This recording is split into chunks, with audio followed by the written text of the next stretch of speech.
They won every single one of the Bundesliga games in 2026, and now start the playoffs of the Champions League with a resounding 2-0 win.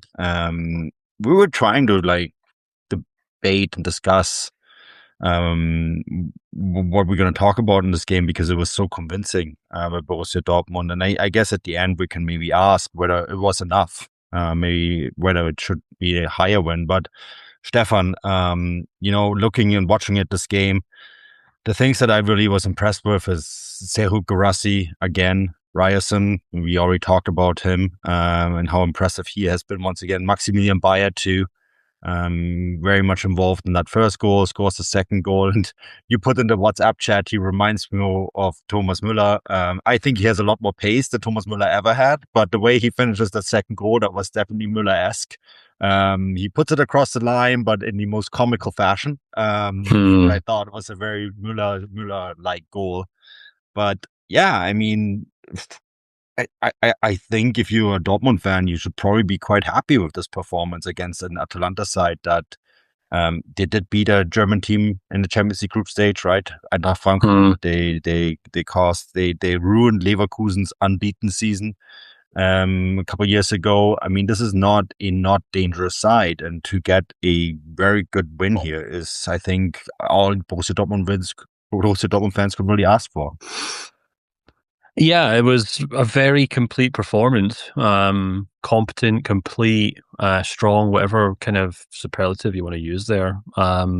Atalanta are no slouches, as you said, especially, within the context of German football. I think anyone who's been following German football for the last couple of years knows that they have stung quite a lot of teams.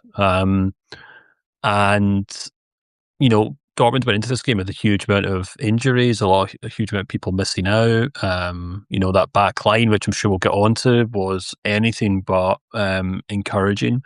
But I thought they all played tremendously well. And, I can only really echo what we talked about on the main show after the Mainz game, which is that this team just really seemed to be clicking into gear right now. Everyone seems to be singing from the same hymn sheet.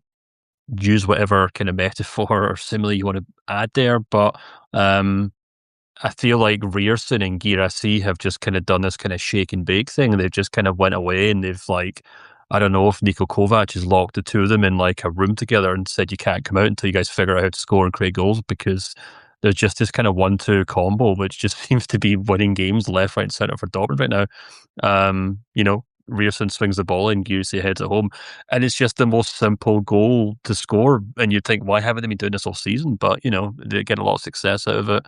But yeah, I mean, I was watching that game and kind of the three players that stood out to me in this match were Guirassy, Ryerson, and Max Bayer, and we can get on to them in a moment. But I did kind of watch the game thinking that I remember like maybe this time last year we were talking about how good Ryerson was, and I was kind of joking that if you had a team full of Ryersons you could win the Champions League because he just works so hard, he's so competent in the ball. He's not Ronaldinho, but he can swing a cross in, he can score a goal, he can make a pass, he can do the simple things very well.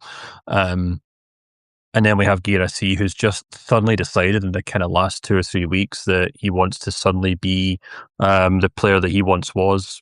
And, I actually looked this up at half-time, but he's now got 6 goals and 3 assists in his last 4 games, which is as many goals and assists as he had in the 25 games before that for Dortmund. So that just kind of goes to show the incredible turnaround in form for him. And yeah, Max Bayer, I was joking about how he's kind of Thomas Müller-esque because he's just all limbs. And, leading up to that first goal, he kind of brings the ball down with his deftly touch, but looking incredibly awkward as he does it.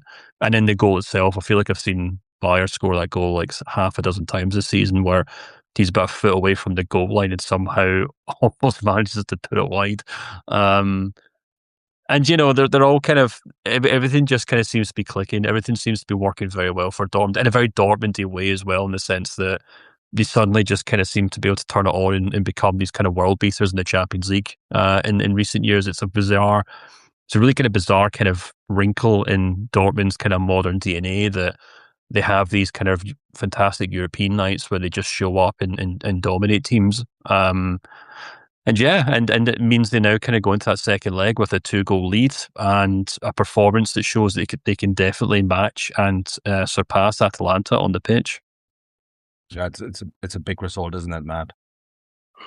Yeah, I'd agree with I think 90% of what Stefan said there, particularly highlighting the individual players. Only 90. I'll get on for the 10%. I've had a mental note made of that. Go. Yeah, so I see absolutely bang on form. I thought his link-up play today was actually fantastic as well, dropping deep into some of those areas in midfield where he was holding the ball up, little flicks on. Most notably, ahead of that second, the second goal when he combines well with Mechid and down that left-hand side. Really, really impressive. Yeah, Bayer and Svensson, I think both really impressive again. Ryerson, we've mentioned, I thought he was great defensively and offensively today. Put a really good shift in. It's difficult to pick out a Dortmund player who didn't impress tonight. I thought even across the back, I thought Valdemar Anton was impressive. I thought Rami Benzebaini was impressive. A couple of really, really good tackles in the second half in particular. And to be honest, apart from that sort of maybe 10-minute period in the first half, 15-minute period perhaps, where Atalanta, particularly via Zalewski, caused Dortmund a few problems, and they seemed to get into the game a little bit more and potentially threatened to equalise. There was one Zalewski ball across the box, wasn't there, which I think Daniel Svensson got back really, really well to sort of put off the attacker and clear the danger. Apart from that, Dortmund really they really had it under control. The 10% issue I disagree with Stefan a little bit would be, form in the Champions League. I'm not entirely sure how much that rings true this season. I think tonight's performance was very much a continuation of the Bundesliga form that we've seen from Borussia Dortmund since the start of the year. But in terms of the Champions League, obviously, I think if anything, it makes it more impressive that they've produced this Champions League performance on the back of 3 pretty disappointing performances against Bodo Glimt, against Tottenham, and against Inter Milan. Results which left them in the stands out, isn't it, Matt? Like that is really the one that I think the Bodo Glimt, okay. I can sort of understand the Tottenham, yeah. To be honest, I think the Bodo Glimt one was like that was almost like there's a beautiful German word for it, Arbeitsverweigerung, the refusal to going to work or refusing to work. We just have one word for it. I mean, to be honest, I'd apply that description. I thought that was bad. I'd apply that description to Tottenham away.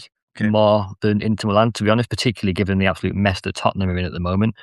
And I think we've mentioned it before a couple of weeks ago. The danger that resulted from that Bodo Glimt draw, I think it was that more than anything, which has left Borussia Dortmund in the bottom half of that playoff round in the table, which has even got themselves in the position where they've had to play Atalanta with the first leg at home.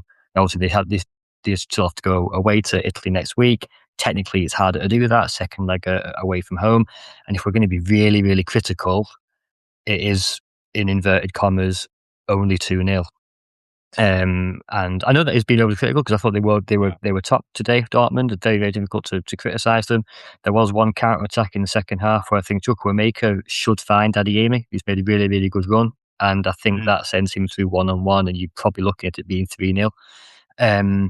So yeah, if you're being overly critical, maybe it could have been 3 to really put a tie to bed because it's not quite finished yet.